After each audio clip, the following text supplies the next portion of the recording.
This channel does not promote any violent, harmful, or illegal activities. All content provided by this channel is meant for an educational purpose only.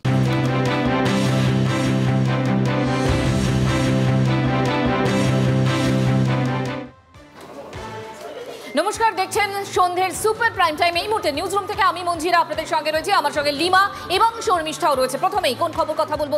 অবশ্যই SIR আবহে এই মুহূর্তে commission সূত্রে কি জানা যাচ্ছে যে এখনো পর্যন্ত খোঁজ পাওয়া যাচ্ছে না ভোটারের সংখ্যা 42 লক্ষ। খোঁজ না মেলা ভোটারদের মধ্যে কিন্তু 21 লক্ষ মৃত ভোটারও রয়েছে। 7,38,00,000 ফর্ম আপলোড সম্পূর্ণ হয়েছে। নির্বাচন কমিশন অন্তত তেমনটাই বলছে। শ্রাবন্তী এই মুহূর্তে আমাদের সঙ্গে রয়েছেন, কথা বলবো তার সঙ্গে। শ্রাবন্তী, দেখো আমাদের কনসার্নের জায়গা কোনটা ছিল, যে কত নাম ভোটারের নাম বাদ যাচ্ছে। এই যে সংখ্যাটা বলা হচ্ছে 42 লক্ষ, এটা কি আমরা বলতে পারি যে এত সংখ্যক ভোটারের নাম বাদ যাচ্ছে? আসলে এটা কি যে খোঁজ পাওয়া যাচ্ছে না? মঞ্জিরা, এক কথায় বলতে গেলে এই 42 লক্ষ ভোটারকে এখনই নাম বাদ যাচ্ছে এমনটা বলা যাবে না। শুধুমাত্র এর মধ্যে 21 লক্ষ যে ভোটার রয়েছে যাদের নাম এখনো পর্যন্ত মৃতর তালিকায় উঠেছে, তাদের নাম সরাসরি বাদ যাবে। এখন এরপরেও প্রশ্ন উঠছে যে অনেকে আসবে যাদের নাম ভুল করে হতে পারে মৃতর তালিকায় চলে গেছে, সেক্ষেত্রেও একটা হিয়ারিংয়ের বিষয় থাকবে। ফলে একসঙ্গে 42 লক্ষর নাম এক্ষুনি বাদ দেওয়া যাচ্ছে এমনটা নয়। 5টি ক্যাটাগরিতে এদেরকে ভাগ করা হয়েছে। 1, মৃত তালিকা। 2, যাদের শিফটেড ভোটার, অর্থাৎ 2-3 জায়গায় তাদের নাম রয়েছে, এই রাজ্যে থাকতে পারে, অন্য রাজ্যতেও থাকতে পারে। 3 হচ্ছে ডুপ্লিকেট বা ডাবল এন্ট্রি ভোটার। এরকম 5টি আলাদা আলাদা তালিকা তৈরি করছে নির্বাচন কমিশন। এই তালিকাগুলো যে সময় এখন যেহেতু 9 ডিসেম্বরের পরে খসড়া তালিকার দিন 7 দিন বেড়ে গেছে, সেই সময় একই সঙ্গে এই তালিকাগুলো বেরোবে এবং সেগুলি এসডিও অফিসের বাইরে বা বুথের বাইরেও টাঙিয়ে দেওয়া হবে। ফলে এখনই বলা যাচ্ছে না যে রাজ্যে 42 লক্ষ ভোটারের নাম বাদ। তবে এই আপাতত শ্রাবন্তী, আপাতত তোমাকে ধন্যবাদ, কারণ এরপরে আমাদের সময়ের দিকে নজর রাখতে হবে। 9 তারিখে আসলে জানা যাবে যে অ্যাকচুয়ালি কত ভোটারের নাম বাদ যাচ্ছে তালিকা থেকে। আপাতত ধন্যবাদ শ্রাবন্তী। এসআইআর কত নাম বাদ যাবে? শুভেন্দু অধিকারী এতদিন পর্যন্ত বলছিলেন 1 কোটি নাম বাদ যাবে, কিন্তু এবার সেই সংখ্যা তথ্য থেকে তিনি পিছিয়ে এলেন। এবার কি বলছেন? এবার বলছেন এই তথ্য দেবে নির্বাচন কমিশন। শুনবো কি বলেছেন। 100% হবে না, সংখ্যার মধ্যে যাব না। 7ই ফেব্রুয়ারি সন্ধ্যাবেলা আসল সংখ্যা পাবেন, সংখ্যার মধ্যে যাব না। আমরা বলছি লুট হয়েছে 26, 27, 28। স্পেশাল অবজারভার অ্যাপয়েন্ট করার আগে পর্যন্ত, অবজারভার আসার পরে আপনার এন্ট্রি ফ্লো কমেছে, ডেথ শিফট আনম্যাচের সংখ্যাও বেড়েছে। সে সংখ্যাটা ইলেকশন কমিশন বলবে। আমরা প্রথম দিন থেকে যা বলেছি সেইটা হওয়া উচিত, কিন্তু বিহারের মতো রাজ্য সরকার অসহযোগিতা করেছে, এখনও ডাটা এন্ট্রি দেননি। একদিনের মধ্যে বক্তব্যে এত ফারাক। 30 তারিখ, একদিন আগে কি বলেছেন একবার শুনুন। সঠিক এসআইআর হলে 1,25,30 লক্ষ লোকের নাম বাদ যাওয়া উচিত। এখানে 100% এসআইআর হবে না, তারপরেও 1 কোটির কাছাকাছি নাম বাদ যেতে বাধ্য। প্রথম রাউন্ডেই 1/2 কোটির বেশি নাম বাদ যাবে। সোফার মাই ইনফরমেশন অ্যান্ড নলেজ 41 লক্ষ নাম অলরেডি ডিলিটেড। এই বিষয়টাকে তৃণমূল কিভাবে দেখছে শুনবো। শুভেন্দুবাবুর স্বপ্ন থাকতেই পারে 1 কোটি, 2 কোটি, 4 কোটি, 10 কোটি। সেই স্বপ্ন উনি ওনার বাড়িতে বসে দেখুন। যখন দেখছেন যে বাংলার প্রত্যেকটা বুথে বুথে তৃণমূল কর্মীরা মানুষের পাশে থেকে ওনাদের চক্রান্ত ব্যর্থ করে দিচ্ছে, তখন এইসব সাফাই গাইছেন। আর 2 দিন পরে অবসাদে রাজনৈতিকভাবে সন্ন্যাস নিতে বাধ্য হবেন। এইভাবে নাম্বার গেম দিয়ে রাজনীতি হয় না, মানুষের পাশে থাকতে হয়। এদিকে এসআইআর আবহে তৃণমূলের সর্বভারতীয় সাধারণ সম্পাদক অভিষেক বন্দ্যোপাধ্যায় তিনি কি বলছেন? 26-এর ভোটে বিজেপিকে ল্যাজে গোবরে করার চ্যালেঞ্জ ছুড়ে দিচ্ছেন এবং বলছেন বিজেপির ফল আরো শোচনীয় হবে। কি বলেছেন? আমি বিগ বলে প্লে করতে বলবো পিসিআর কে। যারা বলছে যে এসআইআর হলে তৃণমূলকে দেখা যাবে না, তৃণমূলকে পাওয়া যাবে না, আর তৃণমূলের ভোট শতাংশও বাড়বে, আসন সংখ্যাও বাড়বে। আমি আপনাদের কিচ্ছু বলছি না, আমি খালি এটুকু অনুরোধ করছি অত্যন্ত বিনয়ীভাবে, বিনম্রতার সাথে, যে বাংলা যদি আপনাদের আবার লেজে গোবরে করে, যেভাবে 2021-এ আপনাদের লেজে গোবরে করে হারিয়েছিল, তার থেকেও বেশি শিক্ষা আপনাদের দেবে এবং তৃণমূল কংগ্রেসের ক্ষেত্রে ভোট শতাংশ, আসন সংখ্যা দুটোই বাড়বে। আর যদি বাড়ে তাহলে আপনি 10 কোটি বাংলার মানুষের কাছে ক্ষমা চেয়ে 2 লক্ষ কোটি টাকা, যেটা বাংলার অধিকার, প্রাপ্য পাওনা, এটা কারোর মামার টাকা না, বাবার টাকা না, দাদুর টাকা না, ঠাকুরদার টাকা না, পৈতৃক সম্পত্তি না, এটা বাংলার মানুষের টাকা, এটা পুরুলিয়ার টাকা, এটা কুচবিহারের টাকা, এটা দক্ষিণ 24 পরগনার টাকা, এটা বর্ধমানের টাকা, এটা হুগলির টাকা, এটা কলকাতার টাকা, এটা নদিয়ার টাকা। এই টাকা আপনাকে 7 দিনে ছাড়তে হবে। বিজেপির যদি ক্ষমতা থাকে তাহলে বিজেপি চ্যালেঞ্জ অ্যাকসেপ্ট এবং প্রাপ্য টাকা মেটাক বিজেপি, সেই কথাই বললেন অভিষেক বন্দ্যোপাধ্যায়। কিন্তু শুভেন্দু অধিকারী রাজ্যের বিরোধী দলনেতা, তিনি কি বললেন একবার শোনা যাক। এইসব বাজার গরম করা, উনি কতবার রাজনীতি ছাড়বেন বলবেন বলুন তো? অর্জুন সিং যদি জিততে পারে আমি রাজনীতি ছাড়বো। অর্জুন সিং 16,000 ভোটে জিতলেন, রাজনীতি ছাড়েননি। বিধানসভা ভোটের সময় নন্দীগ্রামে এসে বললেন শুভেন্দু অধিকারী যদি জিতে রাজনীতি ছেড়ে দেবো। তো কতবার রাজনীতি ছাড়বেন আর ধরবেন? এদের মমতা ব্যানার্জির পরিবারের রাজনীতিটা এখন সংগ্রাম নয়, পেশাতে পরিণত হয়েছে।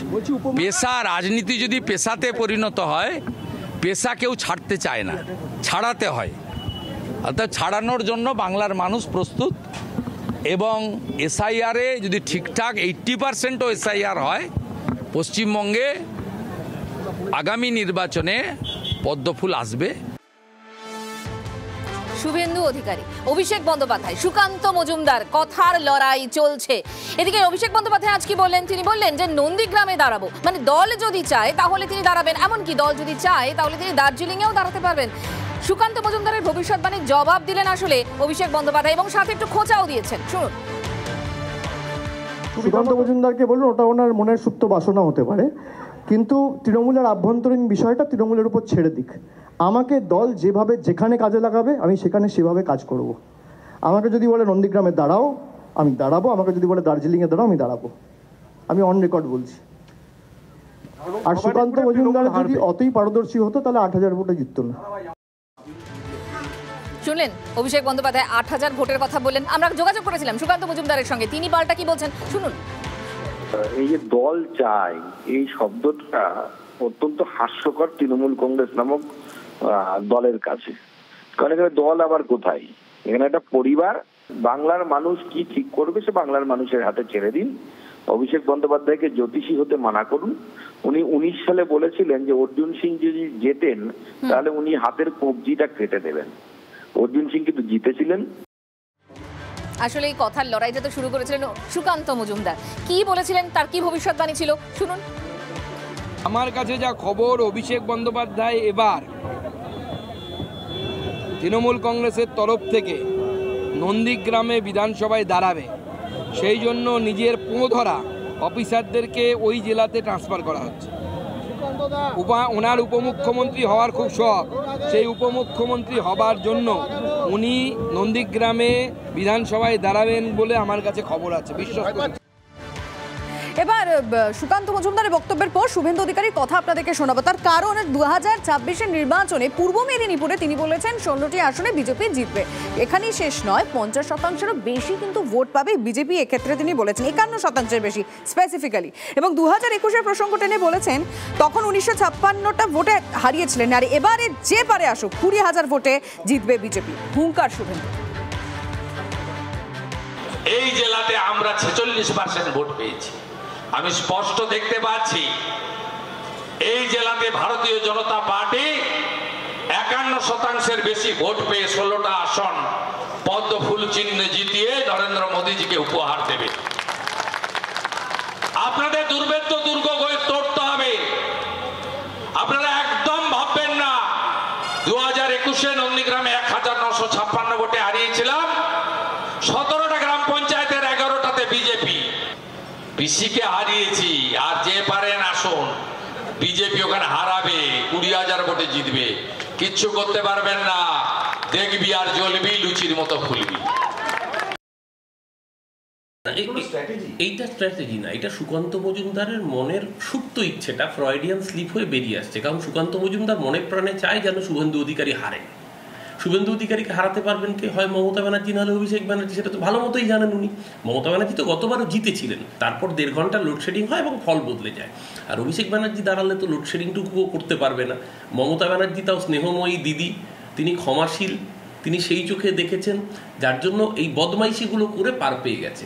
অভিষেক ব্যানার্জি দাঁড়ালে তো বদমাইশি করে পার পাবে না। আজ সিইও দপ্তরে পৌঁছে গিয়েছিলেন রাজ্য বিরোধী দলনেতা শুভেন্দু অধিকারী এবং তার নেতৃত্বে বিজেপির বিধায়করাও সেখানে গিয়েছিলেন। সেখানে গিয়ে সিইওকে ডেপুটেশন দেন এবং সেখানে মারাত্মক বেশ কিছু অভিযোগ করেন। কি অভিযোগ করেছেন? তিনি বলেছেন আইপ্যাককে তৃণমূল কংগ্রেস ডেটা এন্ট্রির কাজে ব্যবহার করছে, এমনকি বিএলওদের জোর করে ভুয়ো নাম ঢোকাতে বাধ্য করা হচ্ছে এসআইআর। কি অভিযোগ করেছেন শুনুন। এই যে ইআরও এসডিও র্যাঙ্কের নেই, ইমিডিয়েট চেঞ্জ করতে হবে। আর আইপ্যাক এর এত সাহস হয় কি করে ডাটা এন্ট্রি সহ এর মধ্যে ঢুকেছে? এর আমরা ইন্ডিপেন্ডেন্ট এজেন্সি দিয়ে তদন্ত চাই। বাইরের রাজ্যের আইপিএস অফিসারকে আনুন, সিবিআই কে আনুন, জুডিশিয়াল কে রিকোয়েস্ট করুন, আপনি এটা টেক আপ করুন কেন আইপ্যাক এন্ট্রিতে ঢুকবে। এবং বিএলওরা অনেকেই বাধ্য হয়েছেন এই অপকর্মের সঙ্গে যুক্ত। বাংলাদেশি মুসলমানদের নাম এবং মৃতদের নাম অন্তত কয়েক লক্ষ হিউজ। এ ব্যাপারে সমাধান চাই চাই চাই। আর ফোর্থ হচ্ছে, যেভাবে অবৈধভাবে এই অফিসের সামনে মাইক বাজিয়ে বিনা অনুমোদনে সিও অফিসে আসার ক্ষেত্রে রাজনৈতিক দলের প্রতিনিধিদের বাধা দেওয়া হচ্ছে, পরিবেশ হচ্ছে, এই পুলিশের বিরুদ্ধে ব্যবস্থা নিতে হবে। এবং ইফ নেসেসারি অবজারভার, বিএলও এবং আপনার অফিসকে সিএপিএফ এর দ্বারা প্রোটেকশন দিতে হবে, যাতে সমস্ত ইস্যুতে আমরা আপনার কাছে বলি। আমরা অ্যাপ্রক্স 5000 বিএলওর বিরুদ্ধে স্পেসিফিক অবজেকশন করেছিলাম। আপনার কমপ্লায়েন্স এখনো পাইনি, 2 মাস হয়ে গেল কমপ্লায়েন্স আপনি দেননি। রিটিন কমপ্লায়েন্স এবং রিপোর্ট রিটার্ন আপনার কাছ থেকে দাবি করছি। আমরা 17,111টা বুথে 26, 27, 28 বিডিওদের এ সেকশন অফ বিডিওদের সাহায্যে বিএলওদের চাপ দিয়ে, আমরা বিএলওদের বিরুদ্ধে অভিযোগ করছি না, বিএলওদের চাপ দিয়ে তাদের কাছ থেকে ওটিপি নিয়ে আইপ্যাকের লোকেরা মৃত, শিফটিং এবং বাংলাদেশি মুসলিম অবৈধ অনুপ্রবেশকারীদের নাম রেখে দিয়েছে। এবং ওনারা বলেছেন ফিজিক্যাল ভেরিফিকেশান, জোন অবজারভার এবং টেকনোলজি অ্যাপ্লাই করে যতটা সম্ভব ফিল্টার করার তারা চেষ্টা করবেন, এই আশ্বাস আমাদের দিয়েছেন। আর আমরাও কন্টিনিউয়াস লেগে আছি। ওই ফেরতবাদ শুভেন্দু অধিকারীকে আগে জবাব দিতে হবে। আজকে বিএলওরা যখন ঘেরাও করেছে, সেই বিএলওদের শুভেন্দু অধিকারী হুমকি দিয়েছিলেন। এই বিএলওদের শুভেন্দু অধিকারী বলেছিল যে এরপর এফআইআর করা হবে, বিহারের মতো অবস্থা করা হবে। তখন সেই বিএলওরা যখন আজকে কার্যত ঘেরাও করেছে অসহায় শুভেন্দু অধিকারী, তখন কথা প্রসঙ্গ ঘোরানোর জন্য এই ধরনের অবান্তর প্রশ্নের অবতারণা করেছেন। আজকে বিএলওরা যখন ওকে পাল্টা প্রশ্ন করেছে, তার কোনো উত্তর দিতে পারেনি, লুকিয়ে নির্বাচন কমিশনের ঘরে গিয়ে আশ্রয় নিয়েছিল। বাংলার মানুষ এই বাংলা বিরোধীদের চেহারা জেনে গেছে। সিইও দফতরের ভেতরে ডেপুটেশন দিয়ে বাইরে যখন বেরিয়ে আসেন, তখন শুরু হয় সেখানে স্লোগান যুদ্ধ। চোর স্লোগান শুনতে হয় শুভেন্দু অধিকারীকে এবং কারা দেন তৃণমূলপন্থী বিএলওরা, যারা বিক্ষোভ দেখাচ্ছিলেন। এবং পাল্টা আবার শুভেন্দু অধিকারী তিনিও চোর স্লোগান তোলেন। অর্থাৎ বাইরে তখন চোর স্লোগান যুদ্ধ চলছে।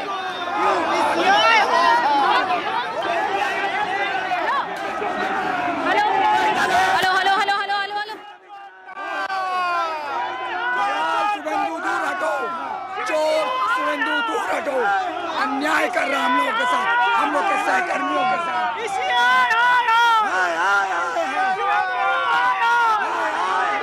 बीजेपी दूर हटो, बीजेपी दूर हटो, बीजेपी दूर हटो।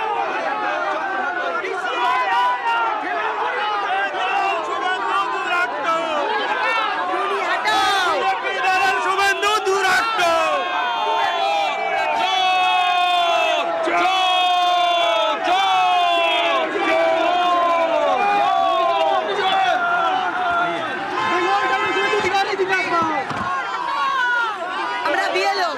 আমাদের শুভেন্দু চোর বলে কোন অধিকারে, কিসের জন্য এতটাই অভদ্র অসভ্য একটা আমাদের শুভেন্দু যে বিজেপি সমর্থক বিজেপির দালাল। আমরা আমাদের যাদের প্রাণ গেছে বিয়েলো তাদের চাকরির জন্য এসেছি, তাদের পরিবারের জন্য এসেছি, আমাদের সময়সীমা বাড়াতে চেয়েছি, সমস্ত কাজ সেন্সাস ভোট সব কাজ আমরা করি, আর আমাদের উপর দাদাগিরি করে যাচ্ছে। শুভেন্দু অধিকারী কি করতে গিয়েছিল, কি চুপি চুপি কি কথা ছিল, কি কথা ছিল? আমাদের বিএলও বন্ধুরা যখন মারা যাচ্ছে তখন উনি কোথায় ছিলেন? উনি এখানে বিহার থেকে লোক ভাড়া করে উনি বাইরে দাঁড় করিয়ে রেখে উনি ভিতরে ঢুকে কি কথা বলে আসলেন? কেন্দ্রীয় সরকার বিজেপির কথা মতো এখানে চলছে, বিজেপির কথা মতো এখানে নির্বাচন কমিশন দালালি করছে, জ্ঞানেশ কুমার নির্বাচন কমিশনের দালালি করছে। এটা আমরা মেনে নেবো না কখনো। উনি শিক্ষকরা এখানে ম্যাক্সিমাম বিএলও শিক্ষকদের তিনি চোর বলছে।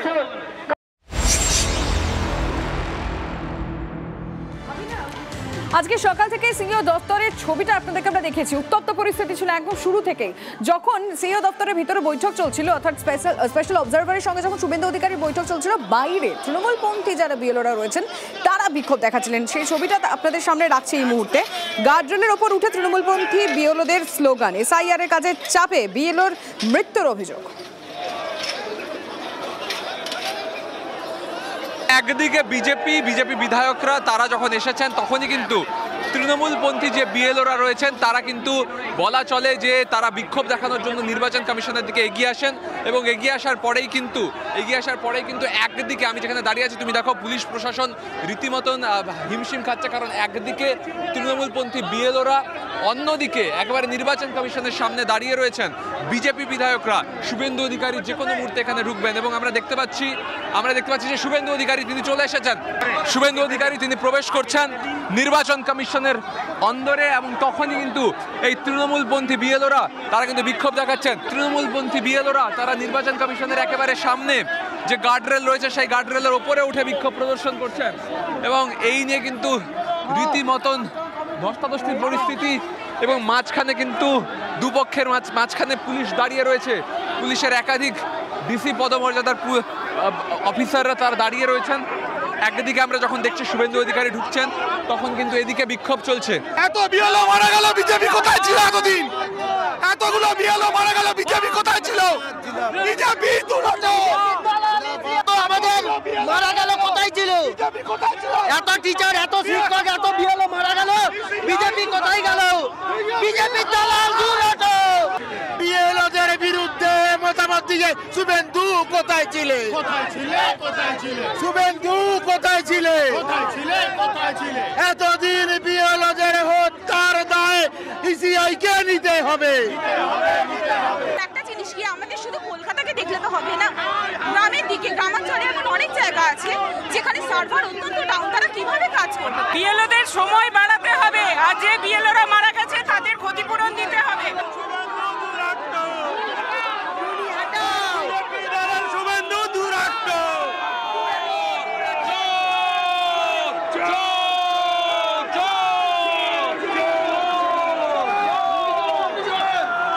সিইও দপ্তরের সামনে রীতিমতো ধস্তাধস্তি এবং উত্তাপ।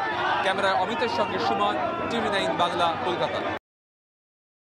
এই বিএলও অধিকার মঞ্চ বলে যারা একটা মঞ্চ তৈরি করছে তারা ক্যাওয়াস করার জন্যই করেছে। প্রথম দিন থেকে তাদের কাজ ক্যাওয়াস করা। সারা ভারতবর্ষের এসআইআরের সময়ও বাড়াতে হলো। এখন তো আপনি আরামসে ঘরে বসে যা খুশি তাই করে করতে পারেন। 90% কাজ যদিও হয়ে গিয়েছে।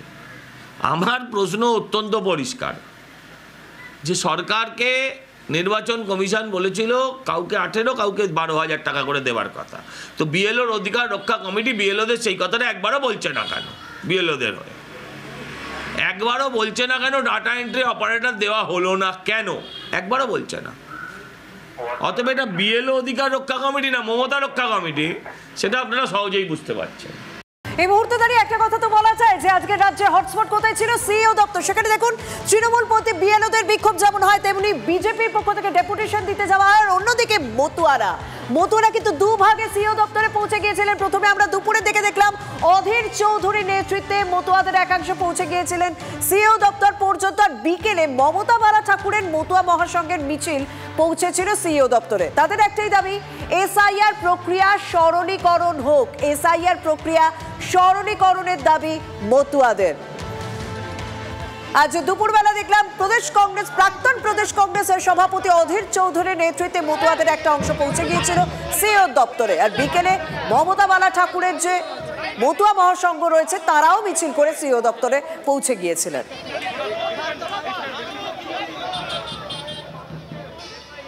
আমার কাছে এটা সম্পূর্ণ মানবিক বিষয়।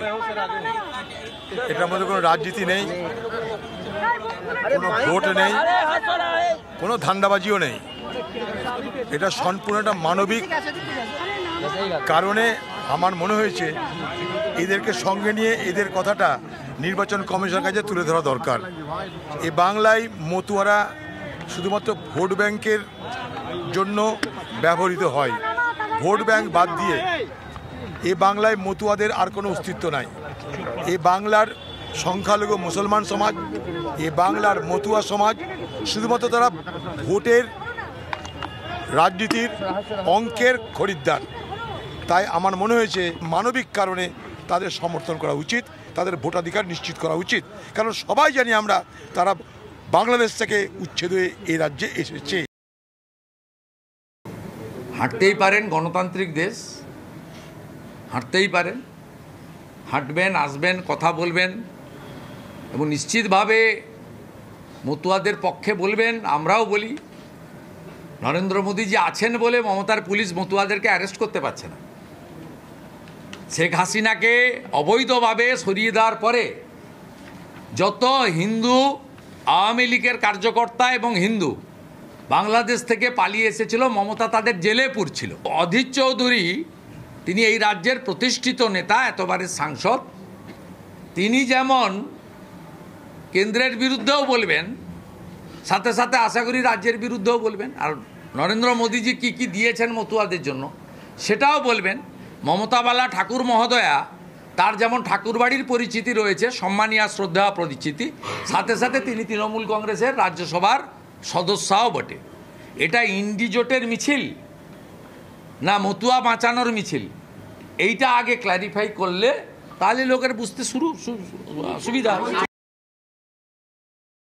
অধীর চৌধুরী সবার আগে উচিত ছিল নির্বাচন কমিশনের এই তুগলকি ফরমানগুলো সমালোচনা করা, তাহলে ওনার এই মঞ্চে যাওয়াটা মতুয়া সম্প্রদায় সদর্থকভাবে নিতেন। কিন্তু উনি বিজেপির হাতেও তামাক খাবেন, গাছেরও খাবেন, আবার তলারও কুড়োবেন, দুটো একসাথে আমার মনে হয় না মতুয়ারাও খুব ভালো চোখে বিষয়টা দেখবেন। এসআইআর শুরু হতেই কোন জায়গায় আরও একটা জায়গা যেখানে খুব ভিড় বেড়েছে, কোথায় বলুন তো? কলকাতা পুরসভার বার্থ সার্টিফিকেট ডিপার্টমেন্টে। সেখানে মানুষ খুব যাচ্ছেন, তার কারণ সেখানে এই আবেদনকারীর সংখ্যা বেড়েছে দ্বিগুণ। জন্ম মৃত্যুর শংসাপত্র নেওয়ার আসলে হিমশিম অবস্থা কর্তৃপক্ষের। রাজ্য জুড়ে শুরু হয়েছে এসআইআর প্রক্রিয়া। স্বাভাবিকভাবেই এসআইআর প্রক্রিয়ায় নথি জমা দেওয়ার মধ্যে অন্যতম হচ্ছে বার্থ সার্টিফিকেট বা ডেথ সার্টিফিকেট। কলকাতা পুরসভায় গত 1 মাস আগে যে ছবি ছিল, এসআইআর প্রক্রিয়া শুরু হবার পর সেই ছবি কিন্তু সম্পূর্ণ পাল্টেছে। আমার ক্যামেরা পার্সন দেবব্রতকে বলবো ছবিটা দেখানোর জন্য। এসআইআর প্রক্রিয়া চালু হবার পর কলকাতা পুরসভার এইটা হচ্ছে ডেথ এবং বার্থ সার্টিফিকেট রেজিস্ট্রেশন, এবং যেখান থেকে মূলত অনুমোদন হওয়ার পর সাধারণ মানুষরা হাতে পায়। তবে কলকাতা পুরসভা এই ডেথ সার্টিফিকেট এবং বার্থ সার্টিফিকেট নিয়ে একটি গুরুত্বপূর্ণ সিদ্ধান্ত নিয়ে নিয়েছে। গত শুক্রবার টক টু মেয়রে কলকাতা পুরসভার মেয়র জানিয়েছিলেন যেভাবে চাহিদা বাড়ছে তাতে অনলাইনে আবেদনের সংখ্যা আরও বাড়াতে হবে। সেই মতো যে হোয়াটসঅ্যাপ নাম্বার দেওয়া আছে, এই হোয়াটসঅ্যাপ নম্বরে অনলাইনে বা হোয়াটসঅ্যাপ নম্বরে চ্যাটবটের মাধ্যমে আবেদন করার সংখ্যা দ্বিগুণ করে দেওয়া হলো। অর্থাৎ 11টা থেকে 3টে যে 4 ঘন্টা, তাতে 156টি আবেদন করা যেত, কিন্তু সেটা বাড়িয়ে করা হলো 312। ক্যামেরায় দেবব্রত সরকারের সঙ্গে সায়ন্ত ভট্টাচার্য, TV9 বাংলা, কলকাতা। এতদিন মানে তখন করোনা একটা ব্যাপার চলছিল, তো সেজন্য নেওয়া হয়নি। তারপরে অনেকটা ল্যাপস হয়ে যাওয়ার কারণে এই শিয়ালদা কোর্ট বা আমাদের বসিরহাট কোর্ট প্রচুর হ্যারাসমেন্টের পরে এখন দিচ্ছে ডেথ সার্টিফিকেট। 2021-এ আমি আর্মিতে ছিলাম, ওই জন্য নিতে পারিনি। এখন দরকার পড়েছে, ওই জন্য এটা তুলছি। বাড়ির লোকও ভুলে গেছিলো, সবাই নিচ্ছে, তা আমিও ভাবলাম আমি নিয়ে রাখি একটা, এইরকম ব্যাপার। শুধুমাত্র এসআইআর প্রক্রিয়ার জন্যই নয়, আমার মনে হয় এটা সবার কাছেই থাকা উচিত। মানে যে কোনো কাজেই বার্থ সার্টিফিকেটটা ব্যবহার হতে পারে। যে এসআইআর প্রক্রিয়া শুরু হয়েছে তার জন্যই বার্থ সার্টিফিকেট নেওয়া খুব অত্যন্ত জরুরি। এখন এরা বলছে লাগবে, তাই জন্য আমার বাকি সব ডকুমেন্টস আমার কাছে আছে। বার্থ সার্টিফিকেটের জন্য আমার ডিসচার্জ সার্টিফিকেট আছে, আমার 90% চান্স আছে হয়ে যাবে। আজকে হঠাৎ হলো তো আমরা এখনো ম্যান পাওয়ার জাস্ট রেডি হয়েছে, তাদেরকে বিভিন্ন জায়গা থেকে ট্রান্সফার করিয়ে আনতে হবে, সেই পদ্ধতিতে একটু সময় লাগে। আর নাম্বার 2 হচ্ছে সিকিউরিটির ব্যাপারটা আমাদেরকে এক্ষুনি আমি যাচ্ছি সেক্রেটারির কাছে, আমার প্লেন ড্রেস পুলিশ সিকিউরিটি লোক আরও বাড়াতে হবে 2। আর 3 নম্বর হচ্ছে আমার স্পেস লাগবে, কারণ যে কাউন্টারটা আছে সেটা সাফিসিয়েন্ট নয়। পাশাপাশি কোনো ঘরে আমাকে আবার বসাতে হবে আমার এই যাদেরকে আমরা আবার এই কয়েক মাসের জন্য আনছি এখানে, এই ব্যবস্থাটা নিতে হবে, তা না হলে আমরা সামাল দিতে পারছি না বা পারবো না। না, আমরা আরেকটু বাড়াচ্ছি, আমরা জায়গা খুঁজছি অলরেডি, যেখানে আমরা এলো করবো যে অ্যাপ্লিকেশনটা করে নিয়ে আলাদা করে জমা নিয়ে তাকে ফোন নাম্বার নিয়ে ডেকে নিয়ে আমরা দিয়ে দেবো।